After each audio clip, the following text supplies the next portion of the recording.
Today's topic of discussion is about head and neck anatomy. Head and neck anatomy में सबसे पहले हम cranial nerves को देखेंगे. क्रेनियल नर्व्स हमारे पास होती हैं 12. देयर आर 12 क्रेनियल नर्व्स और इन सब के न्यूक्लियाई जो होते हैं प्रेजेंट होते हैं ब्रेन स्टेम में. इसके 3 पार्ट्स हैं, ठीक है.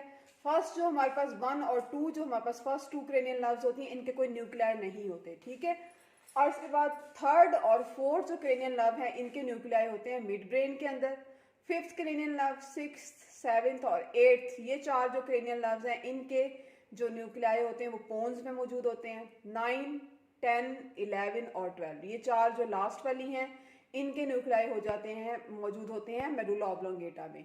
कलेक्टिवली इस मिड ब्रेन को, पोन्स को, मेडुला ऑब्लोंगेटा को, इनको कलेक्टिवली मिला के हम कहते हैं ब्रेन स्टेम, ठीक है.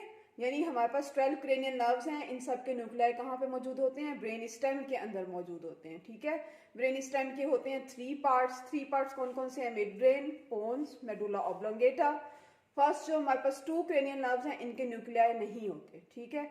उसके बाद जो थर्ड क्रेनियल नर्व है, फोर्थ क्रेनियल नर्व है, इनके जो न्यूक्लियाई होते हैं वो मिड ब्रेन में मौजूद होते हैं. 5th, 6th, 7th और 8th, ये 4 जो इनके न्यूक्लियाई होते हैं ये पोन्स में मौजूद होते हैं. 9, 10, 11 और 12, ये लास्ट जो हमारे पास 4 मिड क्रेनियल नर्व्स हैं इनके न्यूक्लियाई मौजूद होते हैं मेडुला ऑब्लोंगेटा के अंदर, ठीक है, जिसको हमने MO से रिप्रेजेंट किया है.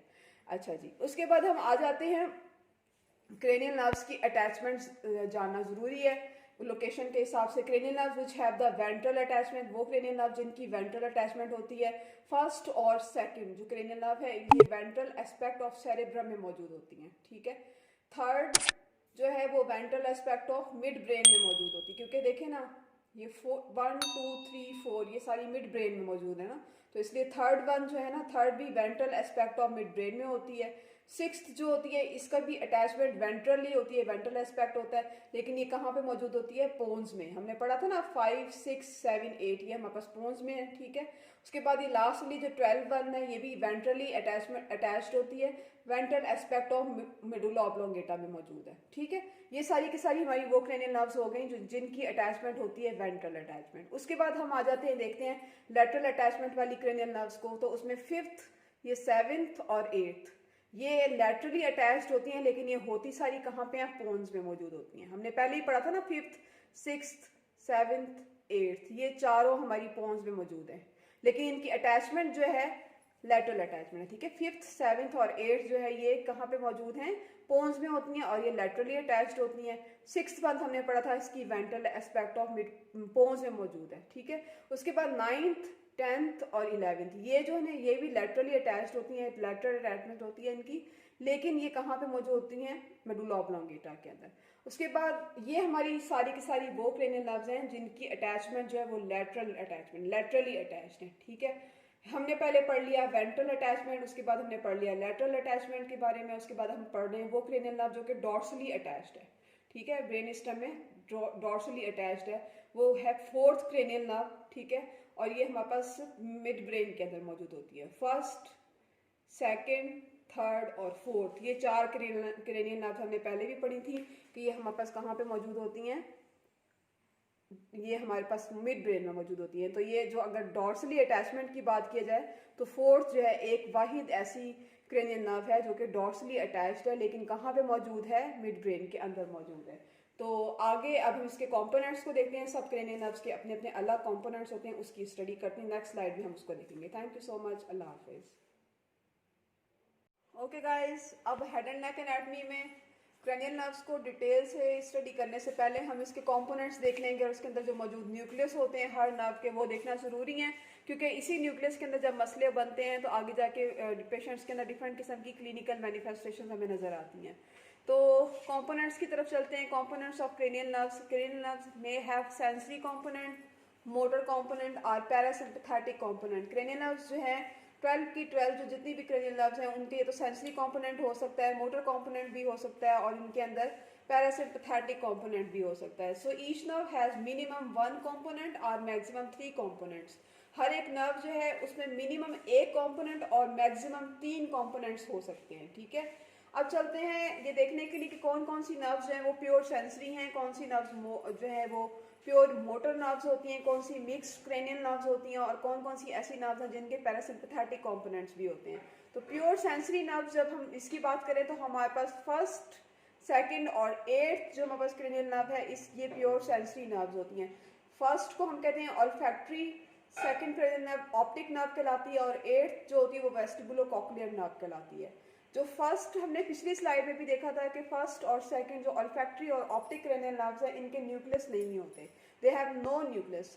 अब हम आते हैं एट्थ जो क्रेनियल नर्व जिसको वेस्टिबुलो कॉक्लियर नर्व भी कहते हैं, ये भी एक प्योर सेंसरी नर्व है और इसके 6 न्यूक्लियस होते हैं, यानी इसके 2 कंपोनेंट होते हैं, एक होता है वेस्टिबुलर कंपोनेंट, दूसरा होता है कॉक्लियर कंपोनेंट। जो वेस्टिबुलर कंपोनेंट होता है ना उसके अंदर 4 न्यूक्लियस होते हैं और जो कॉक्लियर कंपोनेंट होता है उसमें 2 न्यूक्लियस होते हैं। तो टोटल मिला के वेस्टिबुलो कॉक्लियर नर्व जो 8th क्रेनियल नर्व है इसके अंदर हमारे पास तकरीबन 6 न्यूक्लियस मौजूद होते हैं। ये तो हमारे पास थी प्योर सेंसरी नर्व्स, ठीक है। इसमें से ऐसे ही क्वेश्चन आते हैं, पूछते हैं कि भाई कौन सी वाली नर्व्स जो हैं वो प्योर सेंसरी हैं, कौन सी मोटर नर्व्स हैं, कौन सी मिक्स्ड क्रेनियल नर्व्स हैं, ठीक है, और इनके न्यूक्लियस को याद रखना जरूरी है। अच्छा जी, उसके बाद आप आ जाएं प्योर मोटर नर्व्स की तरफ। प्योर मोटर नर्व्स होती है वो 3rd, 4th, 6th and 11th and 12th, ये 5 जो क्रेनियल नर्व्स हैं ये प्योर मोटर नर्व्स कहलाती हैं। अब 3rd वन को हम देखें जिसको हम ओकुलोमोटर नर्व कहते हैं, 4th को ट्रोक्लियर नर्व कहते हैं, 6 जो है एब्ड्यूसर नर्व कहलाती है, 11 जो होती है एसेसरी होती है और 12 जो लास्ट वन होती है वो हाइपोग्लोसल नर्व होती है। अब 3rd की तरफ अगर हम चलें ओकुलोमोटर नर्व की तरफ, तो इसमें हमारे पास 2 न्यूक्लियस होते हैं, एक होता है मोटर न्यूक्लियस और दूसरा होता है पैरासिम्पैथेटिक न्यूक्लियस, ठीक है। ये जो मोटर न्यूक्लियस होता है ये हमारे सुपीरियर कॉलिक्यूलस में मौजूद होता है और सुपीरियर कॉलिक्यूलस कहाँ पे होता है, मिड ब्रेन में, ठीक है। हमने पहले भी पढ़ा था फर्स्ट, सेकंड, थर्ड और फोर्थ जो क्रेनियल नर्व्स है ये हमारी मिड ब्रेन में होती है। तो ये 3rd क्रेनियल नर्व की हम स्टडी कर रहे हैं, तो इसका जो न्यूक्लियस होगा ये मोटर सुपीरियर कॉलिक्यूलस न्यूक्लियस ही कहाँ पे होगा, मिड ब्रेन के अंदर। अच्छा, उसके बाद हमारे पास सेकंड जो न्यूक्लियस इसका पाया जाता है, दूसरा न्यूक्लियस होता है पैरासिम्पैथेटिक न्यूक्लियस, जिसको हम एडिंगर वेस्टफॉल न्यूक्लियस भी कहते हैं और ये भी कहाँ पे होता है, मिड ब्रेन के अंदर मौजूद होता है। ये जो एडिंगर वेस्टफॉल न्यूक्लियस है ये बहुत इंपॉर्टेंट है एमसीक्यू के पॉइंट ऑफ व्यू से। ये आपके इंट्राओकुलर मसल्स के लिए रिस्पॉन्सिबल होता है। 2 तरह के मसल्स होते हैं हमारे पास इंट्राओकुलर मसल्स, सीलरी मसल्स होते हैं और कॉन्स्ट्रिक्टर मसल्स होते हैं। जो सीलरी मसल्स होती हैं हमारी आइज में वो म्योसिस के लिए रिस्पॉन्सिबल होते हैं और कॉन्स्ट्रिक्टिव मसल जो होते हैं वो अकोमोडेशन की, लॉस ऑफ अकोमोडेशन के लिए रिस्पॉन्सिबल होते हैं, ठीक है। तो हमने यहाँ तक पढ़ लिया कि ओकुलोमोटर जो नर्व है उसके 2 न्यूक्लियस होते हैं। उसके बाद हमारे पास आती है ट्रोक्लियर नर्व। ट्रोक्लियर में हमारे पास 1 न्यूक्लियस होता है, ये मोटर न्यूक्लियस होता है और इंफीरियर कॉलिक्यूलस मिड ब्रेन के अंदर ये मौजूद होता है, ठीक है। उसके बाद हमारे पास 6th, 11 और ये 12 जो हमारे पास ये सारी की सारी यानी 4, 6, 11, 12 ये 4 की 4 हमारी ऐसी क्रेनियल नर्व्स हैं जो कि मोटर न्यूक्लियस, एक ही इनके अंदर न्यूक्लियस होता है और वो कौन सा न्यूक्लियस होता है, मोटर होता है, यानी इसमें सेंसरी और पैरासिम्पैथेटिक कंपोनेंट नहीं पाया जाता। ये चारों इस तरह की क्रेनियल नर्व्स हैं जिसमें एक ही न्यूक्लियस होगा और न्यूक्लियस कौन सा होगा, मोटर न्यूक्लियस। अब हम आ जाते हैं मिक्स्ड क्रेनियल नर्व्स की तरफ। मिक्स्ड क्रेनियल नर्व्स जो हैं इसमें हमारे पास आती हैं 5, 7, 9 और 10। 5 को हम कहते हैं ट्राइजेमिनल नर्व, ये बहुत इंपॉर्टेंट है। 7 जो फेशियल नर्व है ये भी मोस्ट इंपॉर्टेंट है, इसमें से काफी ज्यादा एमसीक्यूज आते हैं। ट्राइजेमिनल में हमारे पास जो है 4 न्यूक्लियस होते हैं, 3 सेंसरी होते हैं और 1 मोटर न्यूक्लियस होता है।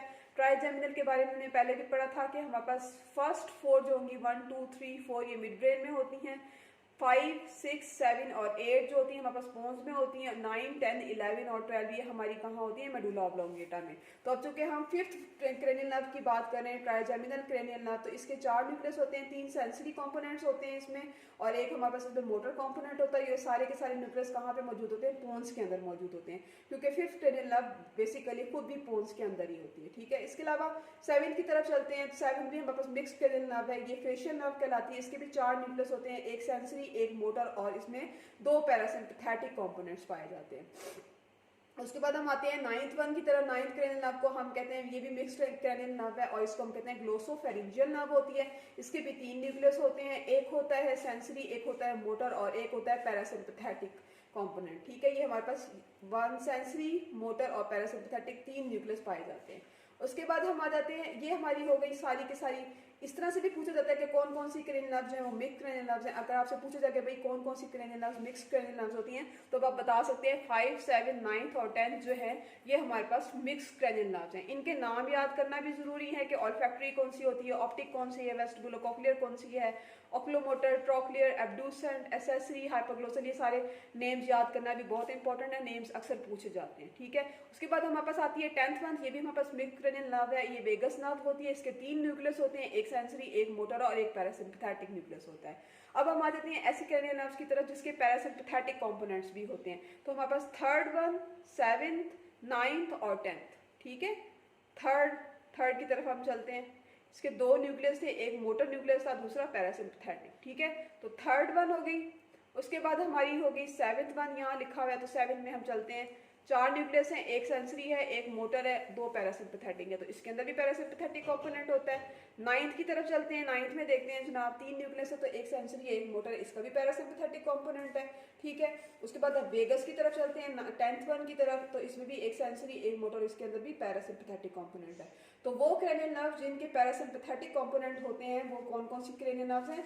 3, 7, 9 और 10, ये 4 ऐसी क्रेनियल नर्व हैं जिनके पैरासिम्पैथेटिक कंपोनेंट होते हैं। तो यहाँ तक हम एंड करते हैं। अगले आने वाली वीडियोस में इंशाल्लाह हम डिटेल में जो है 1 बाय 1 सारी की सारी क्रेनियल नर्व्स को स्टडी करेंगे। थैंक यू सो मच, अल्लाह हाफिज। अगर आप लोगों को वीडियो अच्छी लगी है तो इसको लाइक करें, शेयर करें, सब्सक्राइब करें और मुझे अपनी दुआओं में याद रखें। Thank you so much, Allah Hafiz.